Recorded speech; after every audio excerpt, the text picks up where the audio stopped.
Good evening, everyone. Am I audible? Good evening, sir. Good evening. So actually, uh, it would be a brief discussion. Tonight, we are going to discuss about, we are just going to recapitulate our basic understanding of neuroanatomy, number one, to start with. And that would follow our understanding about the disease conditions which are affecting central nervous system and how we could diagnose them. Okay. So in the next about 30 minutes, we are going to try and figure out the basic neuroanatomy, the cross-sectional anatomy of brain, the disease conditions which are affecting the central nervous system, and how we diagnose that on cross-sectional imaging. So,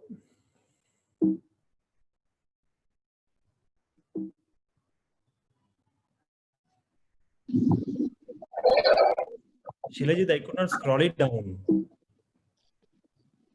Yeah, now I can. So basically the brain, the cerebral hemisphere is divided by a midline fax, which is called interhemispheric fax, which is a dural sleeve, and it separates the cerebral hemisphere into right and left half. So this is the right cerebral hemisphere, this is left cerebral hemisphere. So these folds and indentations, these are called gyri and sulci. The bump are the gyrus, and the indentations or groove are called the sulci. And these gyri and sulci has made the appearance of the surface of the brain a wrinkled appearance. Okay. So this is the superior or supralateral surface of brain. This is the interhemispheric fax, which is a dural sleeve, which is dividing the cerebral hemisphere into right and left half. And this is the medial section of brain. It is a sagittal section of the brain. And here you could see, this is the cerebral hemisphere here. And this is another dural sleeve. It is called fax cerebelli or tentorium sleeve, which is separating the supratentorial cerebral hemisphere, which is this, from the cerebellum and brainstem. So on sagittal section, we could see this is the cerebral hemisphere, this is cerebellum, and this is the brainstem, which consists of midbrain, pons, and medulla. And when we see on cross section, first of all, we need to define the lobe of the cerebral hemisphere. As I already told you, the indentations or grooves are dividing the cerebral hemisphere into different lobes. And the first and very important sulcus is called the central sulcus or Rolandic sulcus. I would show you on cross-sectional imaging how to diagnose these all sulcus. So let me see on first, let me clarify the different lobes of cerebral hemisphere, and then how we could identify those lobes on cross-sectional imaging, I would tell you. So this is the central sulcus, and it is called inverted hook-shaped sulcus, and it divides the cerebral hemisphere into anterior to this central sulcus is called frontal lobe. This is frontal lobe, and posterior to cerebral central sulcus is called the parietal lobe. This is Sylvian sulcus here, which is dividing the temporal lobe. This is temporal lobe from the rest of the cerebral hemisphere. So this is frontal lobe. This is temporal lobe. Another sulcus, which is called parieto-occipital sulcus, which is a incomplete sulcus, comes here, which divides the parietal lobe from the occipital lobe. So in each cerebral hemisphere, we have a frontal lobe, parietal, occipital, and temporal lobes. Okay, now coming to the cross-sectional imaging, I have chosen the T1 section of MRI to describe you the anatomy. Just relax. I will again go through the same anatomy when I will discuss the CT scan, but for your better understanding, I have kept these T1 sections as T1 images of MRI. So this is the higher sections of brain.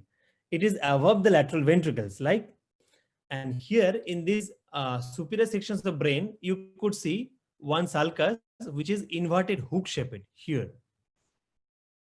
You can see the hook shape of the sulcus, and this is called central sulcus. So anterior to central sulcus, this lobe is called frontal lobe, and this lobe is called parietal lobe. Again, in this image, this is the central sulcus here. This is the central sulcus.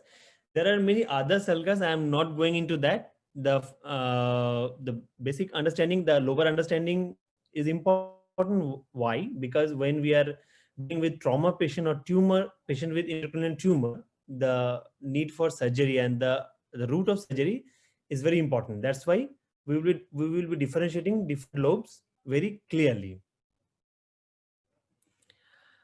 If I come to a caudal sections, now we could see the ventricles. One thing you should always remember in whenever you are seeing the brain axial section of brain, the symmetry is very important. We always look for the symmetry. So if both ventricles are looking symmetric, both bilateral cerebral hemispheres are looking symmetric, so most likely we are dealing with a normal brain. Here in this particular case, you could see this is the right lateral ventricle here. This is left lateral ventricle, right? So these all are having wrinkle appearance. So these are all gyri and sulci. So this anteriorly, which is anterior to the lateral ventricles, is called frontal lobe. This is frontal lobe. And at the level of this is called trigone of lateral ventricle. At the level of trigone of lateral ventricle, this is the demarcating point. Posterior to the trigone or below that is called occipital lobe. So this is occipital lobe. And here, this is the above section, above the level of trigone. Here, you could see the uppermost portion of the lateral ventricle is seen. So here, this is the parietal lobe. This is frontal lobe. This is frontal, this is parietal. At the level of the trigone of lateral ventricle or below, the occipital lobe starts.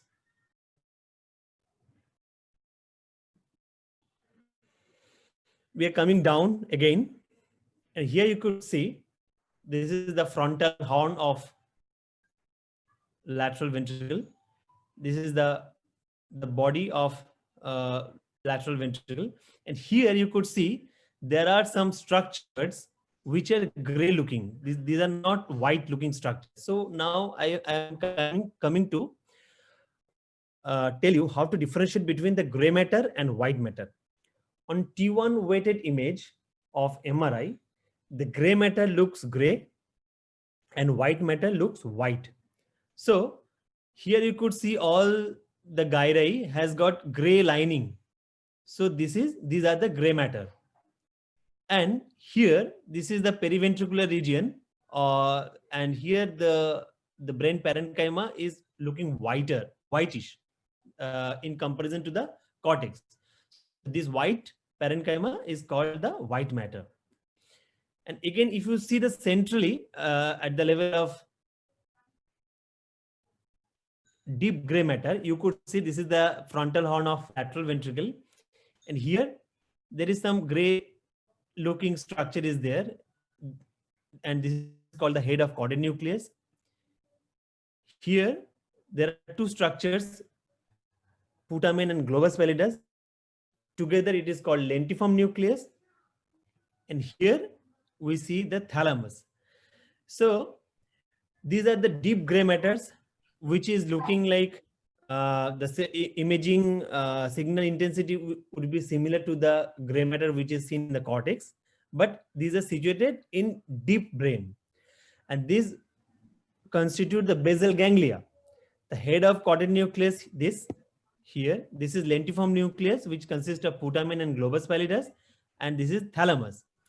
And in between these gray matters, deep gray matters, very important bundle of white matter fibers goes, and this is called internal capsule.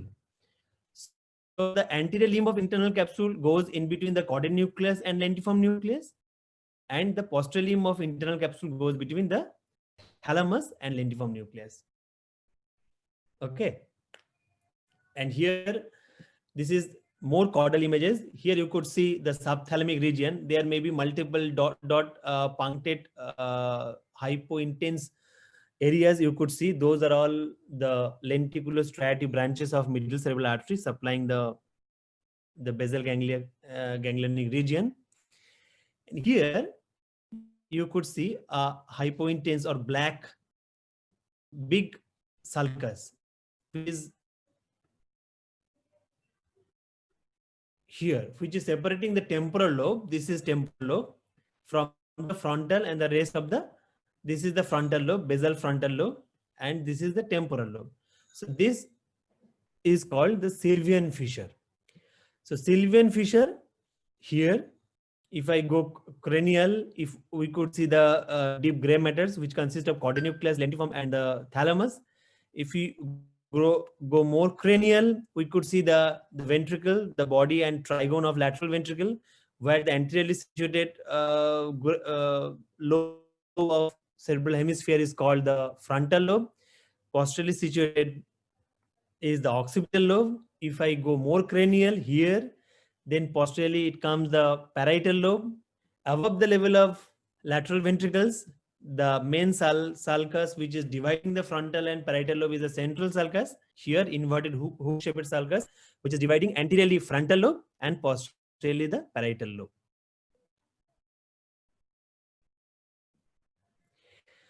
If I go more caudally, now comes the brainstem. So brainstem consists of midbrain. Then if I go down, it is pons and then medulla. And posterior to the brainstem is the cerebellum. So still at this level, this is the midbrain. This is midbrain, and anterior to midbrain, there is a area, CSF containing area, where you could see the branches of the branches of internal carotid artery, which is branching into the anterior and middle cerebral arteries. The optic tract goes lateral to that CSF structure, and it is called basal cistern, just above the sella turcica. So this is the midbrain, and anterior part of midbrain is called crus cerebri. Posterior to midbrain, there is another CSF space.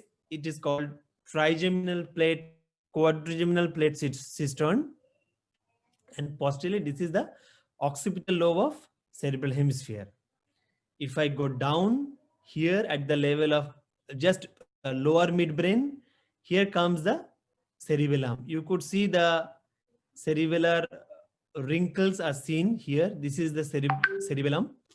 Still, this is the occipital lobe of cerebral hemisphere, and this is the temporal lobe of cerebral hemisphere.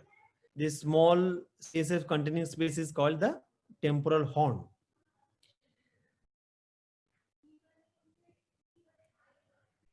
So for your better understanding, I could see, I could show you on sagittal sections. This is the sagittal section of brain at the level of here. You could see this is the tentorium doodle sleeve dividing between the supratentorial cerebral hemisphere.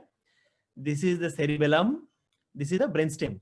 Brainstem consists of, this is midbrain, this is pons, and this is medulla. And in between pons and cerebellum, this triangular shaped CSF containing space is called the fourth ventricle. Fourth ventricle is communicating with the, this is the third ventricle here. This is the third ventricle. It is communicating with fourth ventricle with a duct, which is called aqueduct of Sylvia. So this is the sagittal sections where you could see this is the prepontine cistern, and this is the space where the vertebral artery comes cranially, joined bilateral vertebral artery is joined to form the basilar artery, and again at the level of basilar top it posterior cerebral artery. So this is the sagittal sections of the brainstem and cerebellum. Here at the same level, but this is the axial section. Here in this axial section, you could see this is the fourth ventricle here. This is the pons. This is cerebral hemisphere. This is right half of cerebral hemisphere. This is left half of cerebral hemisphere. This is cerebral vermis. It's a midline structure, and this small cerebral supratemporal structure which is seen here, this is the temporal lobe of cerebral hemisphere.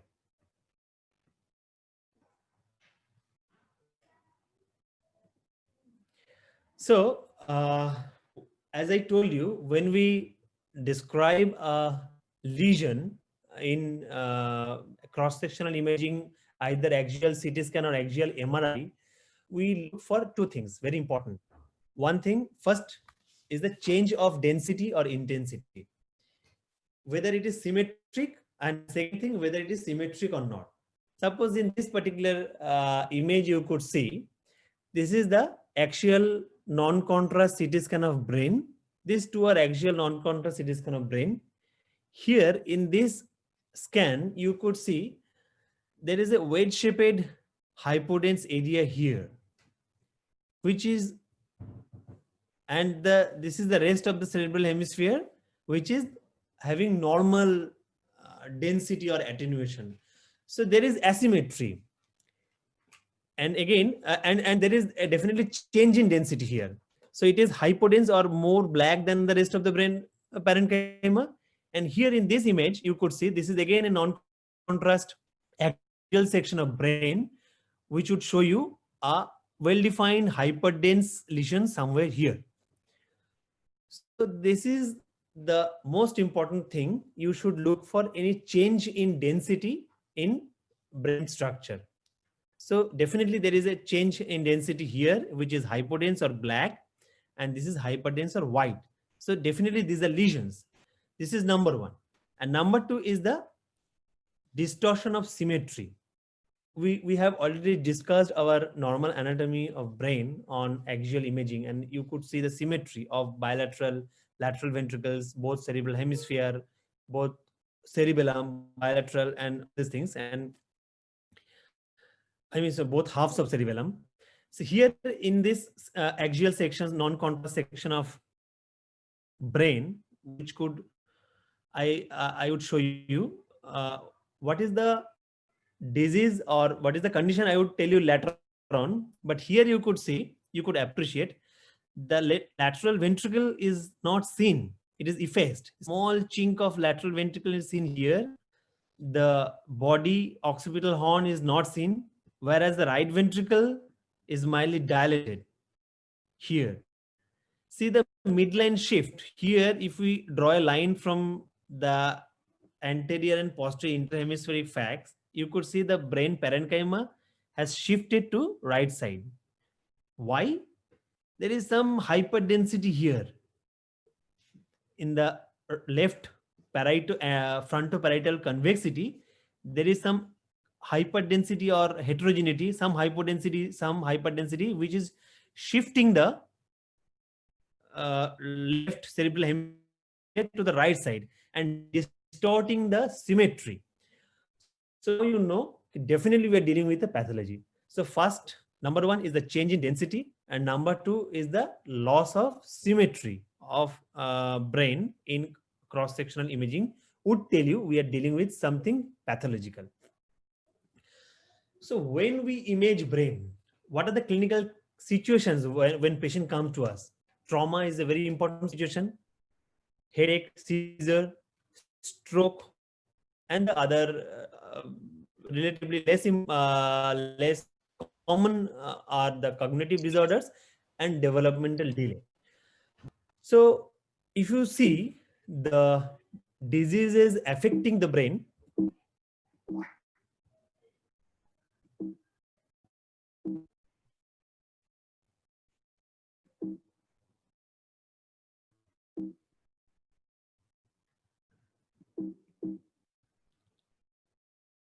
Shilajit?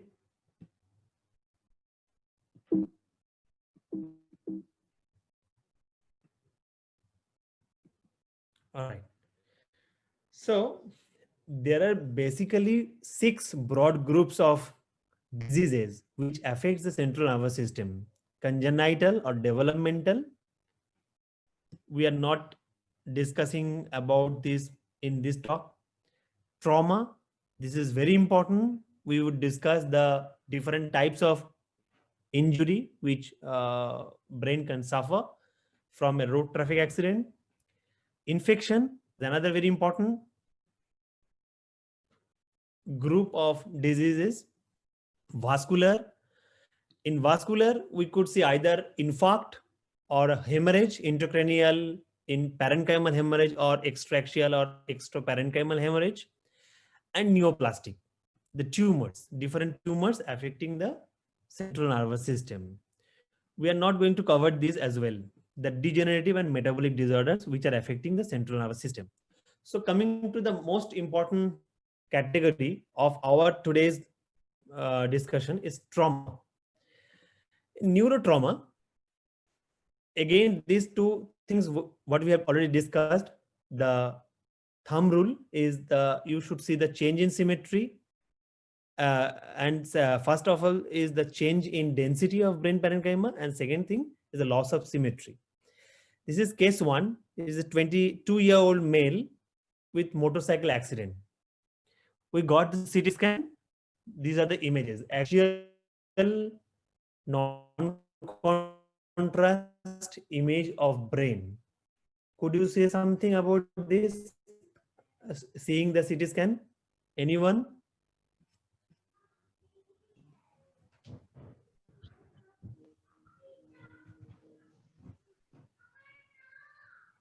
Hello?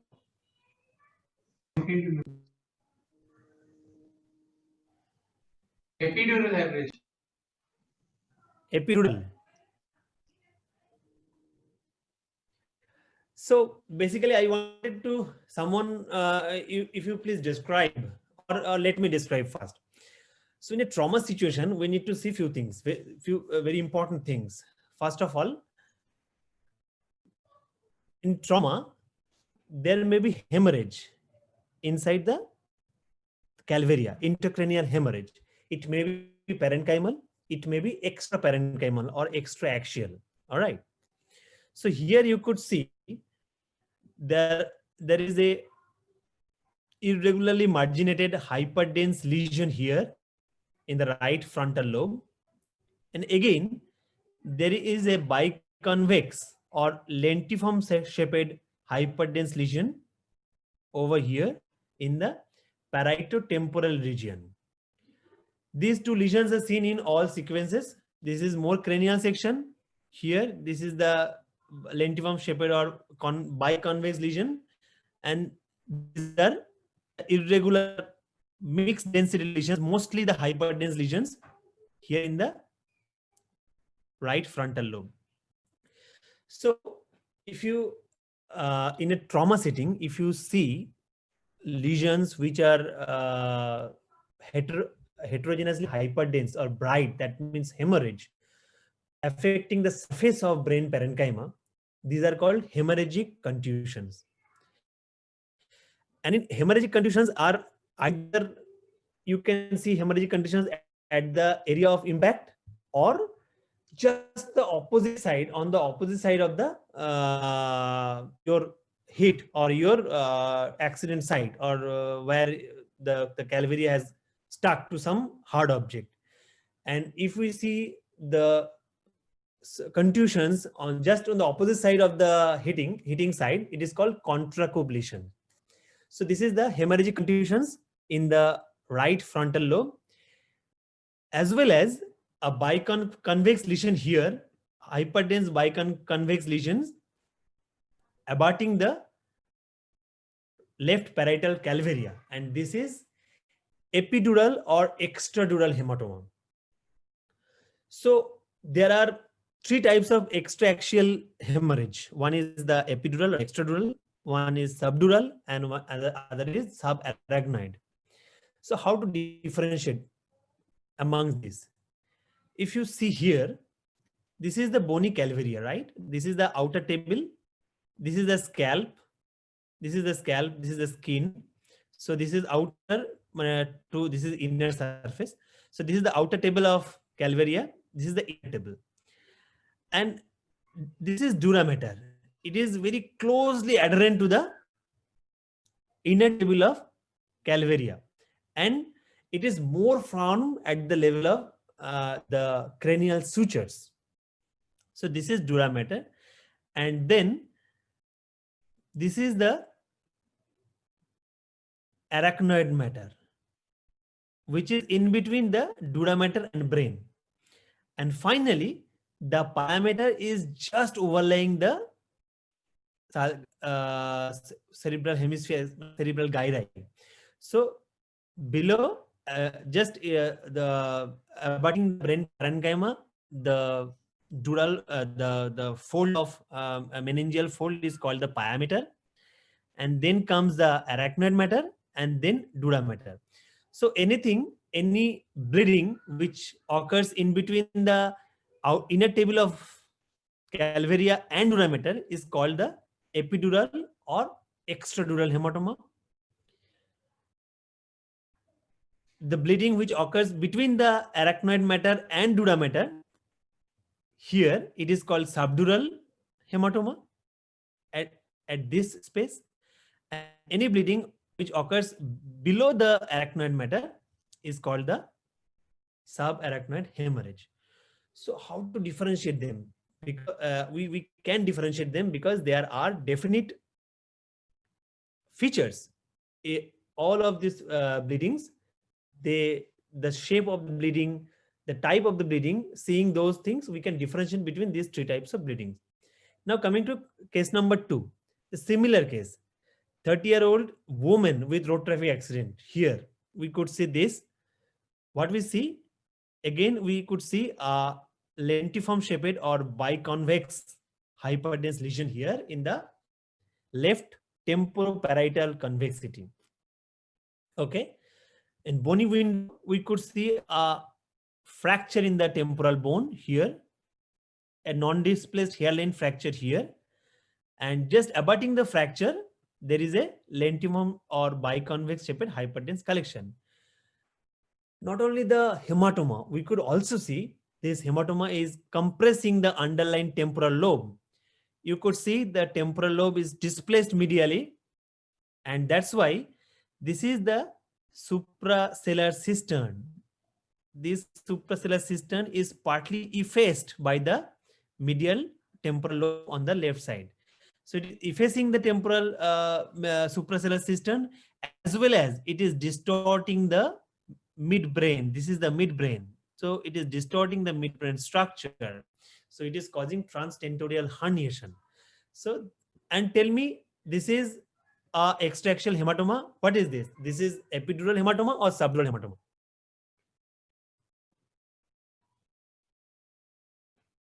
Epidural. This is epidural. So there are basic differences between epidural and subdural hematoma. We are coming to case number 3. Excuse me, sir. Sorry. Hello. Yes.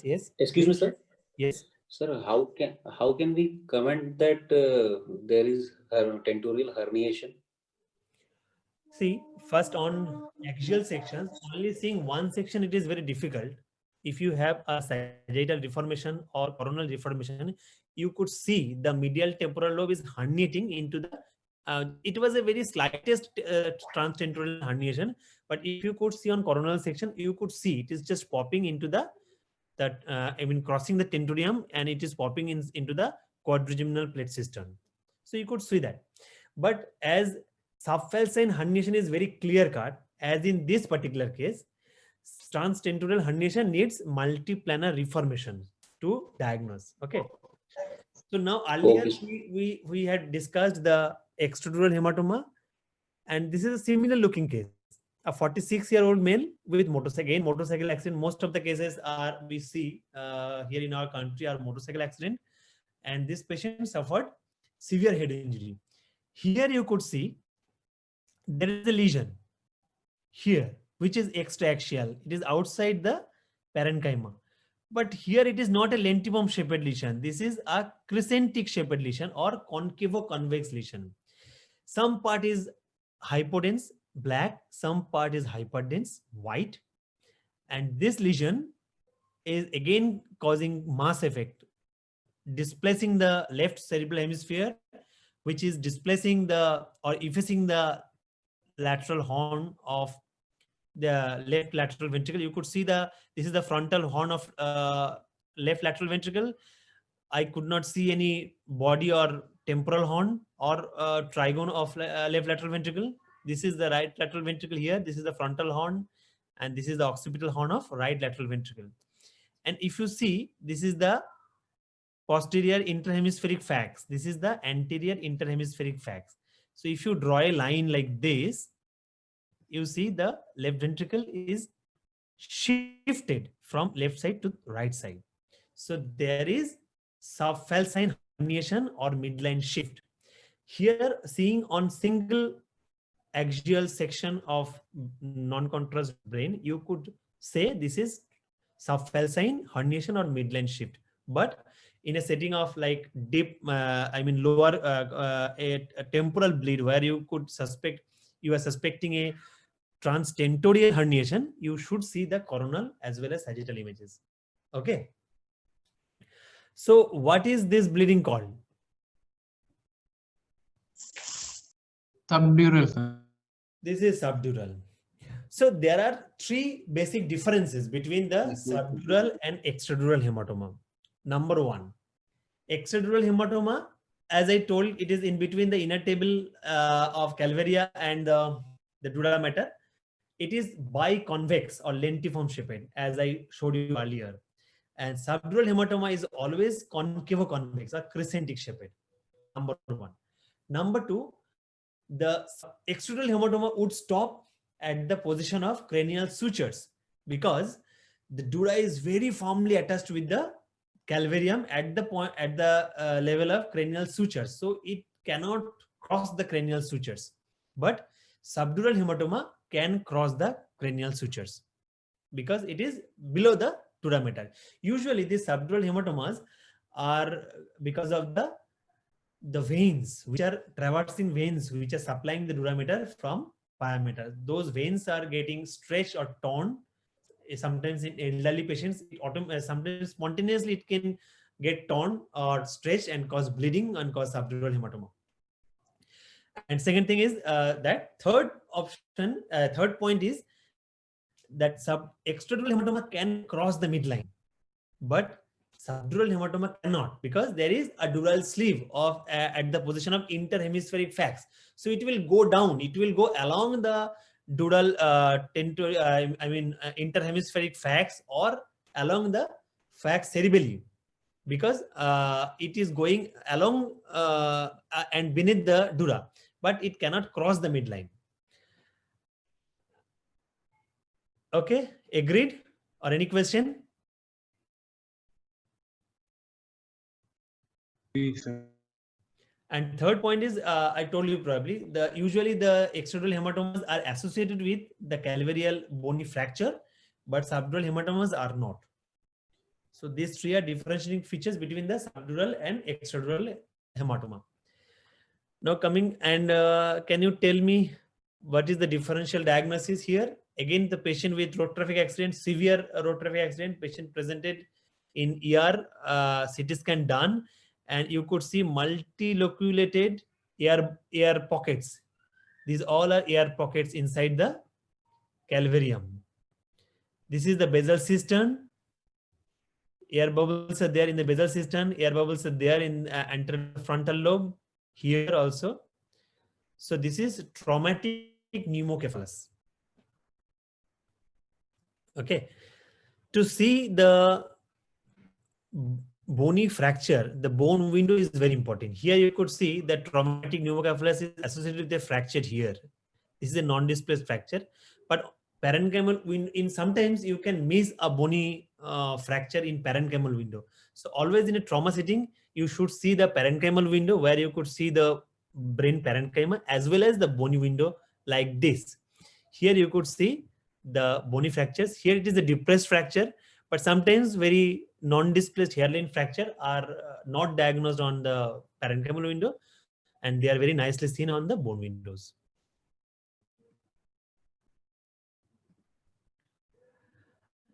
So as I told you, let me ask you again, another patient with trauma. Here you could see the concavo-convex hyperdensity, extraaxial hyperdensity here, and hyperdensities along the interhemispheric facts. This is anterior and this is posterior interhemispheric facts.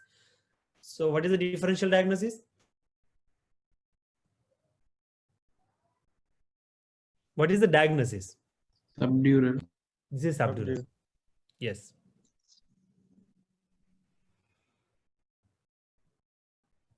He is a 74-year-old male with history of hypertension, suddenly presented with right hemiparesis. We did a axial non-contrast CT scan of brain, and we could see this. There is a change in density. Am I right? Yes, sir. So there is a lesion probably here, isn't it? Yes, sir. All right. So now this is the area of basal ganglia or deep gray matter. Here you could see this is the frontal horn of right lateral ventricle. This is the frontal horn of left lateral ventricle. This is the occipital horn here, right and left lateral ventricle. So this is the area of caudate nucleus. This is lentiform nucleus, and this is the area of thalamus here. This is the anterior area of anterior limb of internal capsule, and this is the posterior limb of internal capsule. On this side, there is a hyperdensity, which is probably involving the thalamus as well as the lentiform nucleus and the posterior limb of internal capsule. So it is a hemorrhage, parenchymal hemorrhage. When you see hemorrhage in a patient with in an elderly patient and the hemorrhage is deep seated at the region of deep gray matter, most likely this is because of hypertension. It is seen in elderly male, and most common location is the gangliocapsular region, thalamus, and then the pons and cerebellum.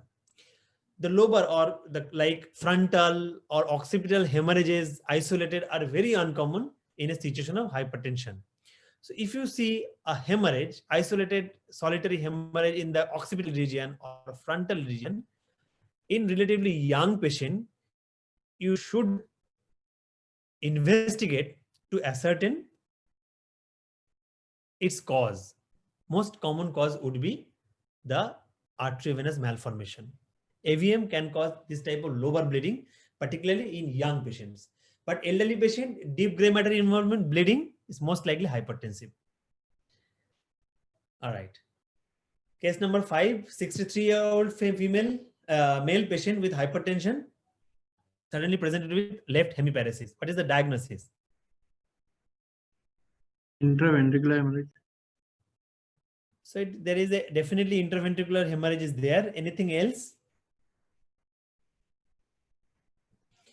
So, okay, there is intraventricular. See, you could very nicely, you have said the blood is inside the frontal horn as well as the body and trigone of right lateral ventricle. But you could also see the intraparenchymal part or parenchymal hemorrhage as well. This is the thalamic bleed, right thalamic bleed, which has got an intraventricular extension. Okay. So this is an intraparenchymal bleed. Usually isolated spontaneous intraventricular hemorrhage is very rare. It is always a intraparenchymal hemorrhage, mostly hypertensive bleed with an intraventricular extension. Okay.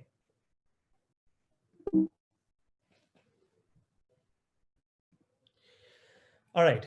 Young male presented with sudden onset of severe headache. Severe headache, the type of headache he have never felt in his whole life.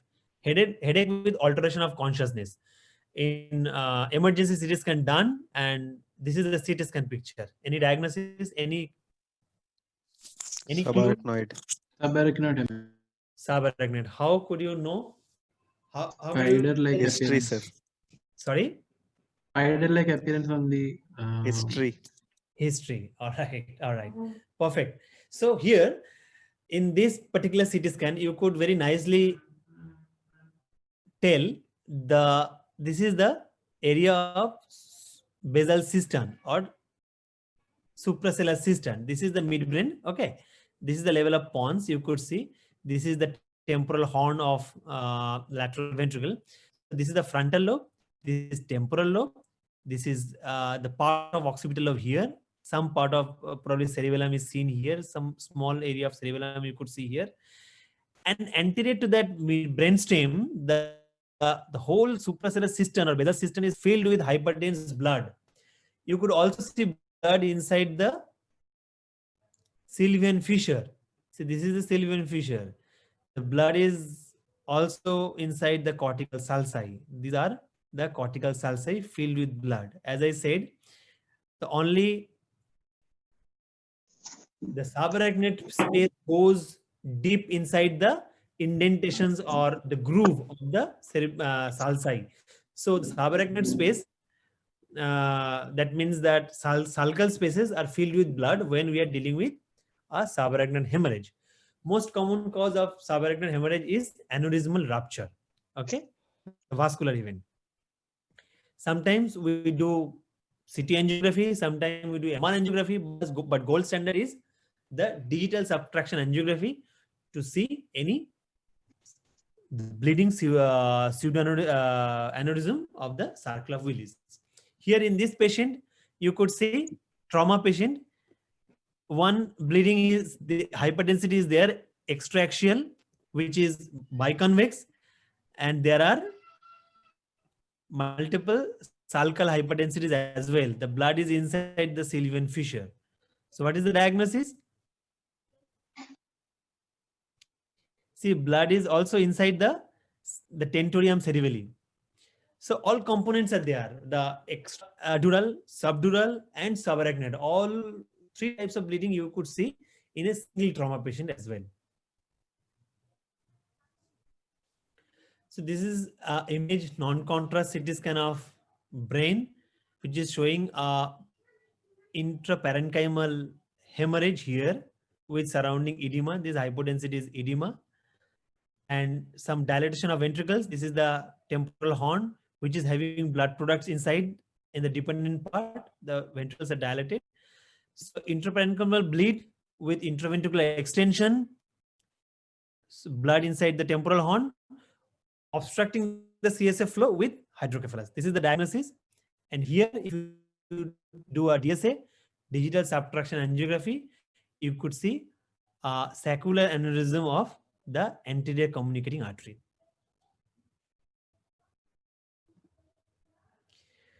Well, this is the patient, elderly lady with sudden left hemiparesis. The CT scan is done and it shows some change in density. So which side is normal, right side or left side? Brain is normal. Left side is normal. So the density in the right side, so this is the abnormal density. So this is abnormality. And here you could see the sulcal gyral interfaces are not seen very clearly. This is homogeneous hypodensity here, which is wedge shaped, and it is following a territory of a particular vessel called middle cerebral artery. And when you see this type of hypodensity, well-defined wedge shaped hypodensity, then you know you are dealing with infarct. Hyperdense, the hyperacute infarct, like within first 3 to 4 hours, in the golden hours of ischemic infarct, CT scan is not very informative. One or two signs there like hyperdense Hemsey sign and all this insular ribbon signs, but those are all theories. You should go for an MRI. And on MRI, if you see, in our last class, we discussed the basic MR sequences, and there I told you the diffusion sequence. And in diffusion weighted images, if you see a bright section, a section of brain, it becomes bright. So you know you are dealing with the acute infarct. Okay. So diffusion weighted image on MRI, It is very important to diagnose a hyperacute infarct. But after like 6 or 7 hours, you could see this type of pictures on CT scan as well. So coming to infections, I'll just quickly go through few interesting cases of infections. Here in this particular case, patient had a long drawn meningitis treated, but again, but it was not controlled properly. And then patient CT scan done, CT scan showing a, here there is a fluid collection within the interhemispheric facts, and MRI showed a fluid collection here with very thickened and enhancing dural fold. And this type of images are very, very characteristic for the subdural empyema. Now I'll just go through now for infection. I think we would cover both the things. Few important sequences of MRI in brain, how the normal brain looks like on MRI, and few cases of infection. Then I will finish it off.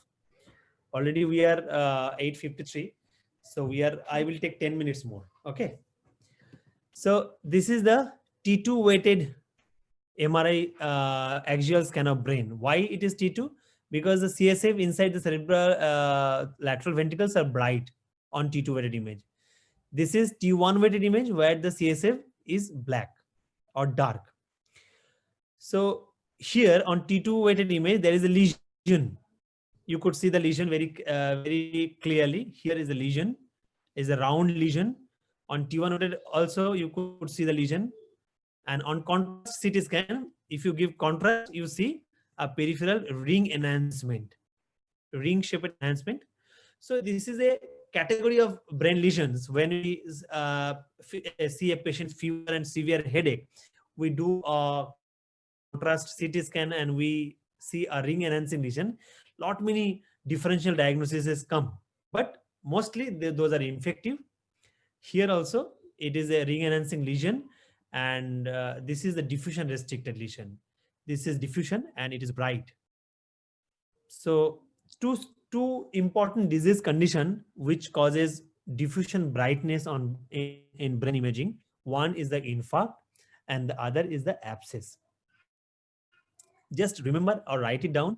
Infarct and abscess both causes diffusion restriction, and they are very the clinical features are different, the other imaging features are different. That's why we never confuse between infarct and abscess, but the lesions shows diffusion restriction. Here it is diffusion restricted, diffusion bright. And this is the spectroscopy image, spectroscopy showing the lactate peak as well as amino acid peak. Just remember, whenever you are dealing a brain abscess, any brain lesions, when you do MR, you do two important sequences. One is the MR diffusion, another is the MR spectroscopy. You need to know about these two things.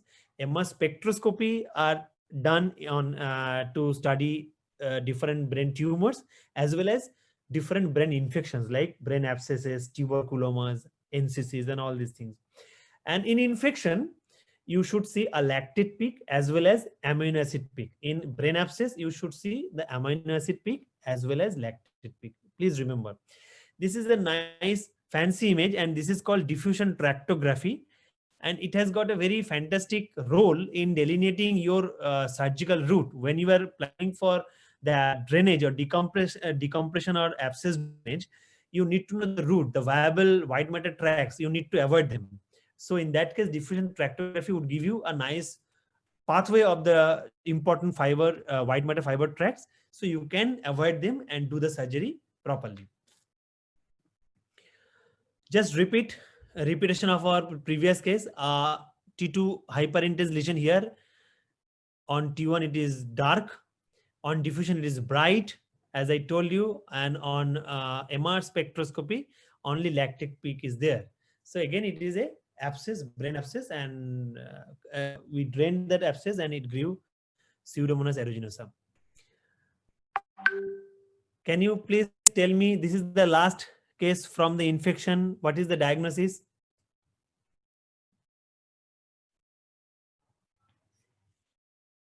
Anyone from the audience? This is T2 weighted image. This is the post contrast image showing the ring enhancement. You see the very nice ring enhancement. The diffusion is restricted, and the lipid as well as amino acid peak is there. So what is the diagnosis? Tuberculoma. It is brain abscess. Tuberculomas are not diffusion restricted. So as it is diffusion bright, so diffusion, this is diffusion bright on diffusion. So it is infective and abscess. And on spectroscopy, the tuberculoma would show you only lipid peak. But here the lipid as well as amino acid peak differentiate from tuberculoma. This is a brain abscess. Okay. And here comes to your, like this is another lesion, which is T2 hypotense. Always tuberculomas are T2 hypointense. This is black on T2. Here on the previous image, this is brain abscess, which was bright or white on T2. But here, this is black on T2. Ring enhancing lesion, and on spectroscopy, only lipid peak is seen. If you see this type of image, you know you are dealing with tuberculoma. And in this particular tuberculoma is causing edema of the left cerebellar hemisphere, causing compression on the fourth ventricle and causing supratentorial hydrocephalus. See the dilated lateral ventricle, dilated temporal horn of lateral, sorry, this is the third ventricle and this is the temporal horn of lateral ventricle. This is the spotter. Multiple hyperintense lesion, T2 hyperintense lesion with eccentric hypointense dot. Multiple hyperintense lesion. Neurocysticercosis. This is a classical example of neurocysticercosis. Wonderful. All right, tumors. Just I'll quickly go through it. Tumors, most commonly we deal with glioma in brain. The gliomas are very, there are different grades, but mostly they are very, the prognosis is very bad. When we deal with glioma, we do the same sequencing as we did in MR to diagnose infection, like T1, T2 sequence, post-contrast sequence, then diffusion weighted image, diffusion tractography, and spectroscopy. In spectroscopy, you would see a lactate peak, very high choline peak in a tumor setting. Here in this particular case, you could see here, there is a tumor. The tumor is compressing the deep white matter. This is dilated frontal horn. This is trapped frontal horn of a left lateral ventricle. So this is, and if we give contrast, we would see a heterogeneous enhancement. On spectroscopy, we would see a Na less and high choline peak, and we would see sometimes the lactate peak as well. Then we would diagnose it is a case of primary brain tumor or glioma. This is a spotter. Just I kept it for you. What is the diagnosis? Eosinophilic granuloma. So there is a lesion in the occipital bone, calvaria. See that there is multiple speculations in the overlying scalp here. And if you see the CT scan, it is seen a homogeneously enhancing mass lesion arising from the meninges of abutting the occipital bone with lighting lesion in the overlying occipital bone. So differentials, most of the first differential is meningioma, but yes, eosinophilic granuloma, but before that your osteogenic sarcoma would also come in differential diagnosis, but the first differential would be a meningioma.